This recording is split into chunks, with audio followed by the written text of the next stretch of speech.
Hello friends, સ્વાગત છે તમારું મારા કિચનમાં। આજે આપણે બનાવીશું બહારથી ક્રિસ્પી અને અંદરથી સોફ્ટ એવા બટેટા વડાની રેસીપી। આમ પણ બધાના ઘરમાં બટેટા વડા બનતા જ હોય છે, તો આપણે આ રીતે બનાવવાનું શરૂ કરીએ। તમે પણ આ રીતે ચોક્કસથી ટ્રાય કરજો। તો જેના માટે આપણે સૌથી પહેલાં આપણે બેટર બનાવી લઈશું બેસનનું। અહીં મેં 3 કપ બેસન લઈ લીધો છે અને તેમાં પાણી ઉમેરી આ રીતે આપણે મિક્સ કરતા જઈશું અને પાણી ઉમેરતા જઈશું। આ રીતે સરસ આપણે મિક્સ કરી લઈશું અને સ્મૂધ એવું આપણે બેટર બનાવી લઈશું। આ રીતે સ્મૂધ એવું બેટર આપણે બનાવી લીધું છે। હવે આપણે તેમાં સ્વાદ પ્રમાણે મીઠું ઉમેરી દઈશું। ત્યારબાદ થોડો આપણે ખાવાનો સોડા ઉમેરી દઈશું। ત્યારબાદ તેમાં થોડું પાણી ઉમેરી આપણે સરસ રીતે મિક્સ કરી લઈશું। એક જ કન્ડિશનમાં આપણે ફેટી લઈશું। ત્યારબાદ તેને સાઈડમાં રાખી આપણે અહીં મસાલો તૈયાર કરી લઈશું। અહીં બટેટા લઈ લીધા છે, તેમાં આદું મરચાં અને લસણની પેસ્ટ ઉમેરી દઈશું। તમે લસણ ન ખાતા હોય તો તેને સ્કીપ કરી શકો છો। ત્યારબાદ આપણે તેમાં થોડા બેઝિક મસાલા ઉમેરી દઈશું।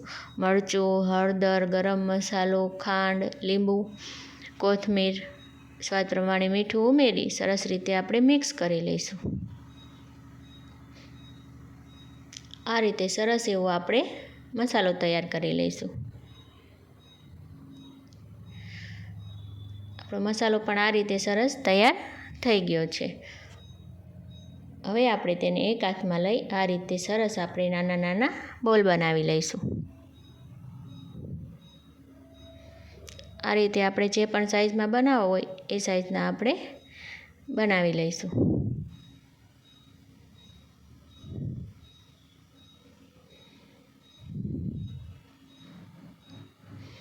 ત્યારબાદ આપણે આ રીતે બધા બોલ આપણે બનાવી લઈશું।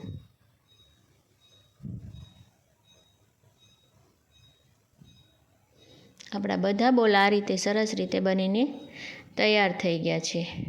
હવે આપણું બેટર પણ સરસ રીતે આપણે રેસ્ટ લઈ લીધું હોય છે, તો આપણે ચેક કરી લઈશું અને આ રીતે સરસ એક જ કન્ડિશનમાં આપણે તેને 1 મિનિટ માટે સરસ રીતે ફેટી લઈશું। ત્યારબાદ આપણે જે બોલ બનાવ્યા હતા તે તેમાં ઉમેરી દઈશું બટેટાના।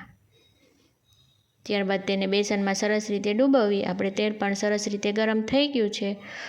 હવે આપણે બટેટા વડાને તળી લઈશું।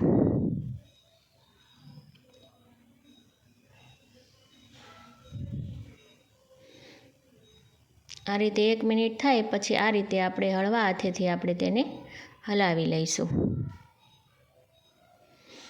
ત્યારબાદ આવો થોડો બ્રાઉન જેવો કલર આવે ત્યાં સુધી આપણે તેને બધી બાજુ સરસ રીતે આપણે તેને તળી લઈશું।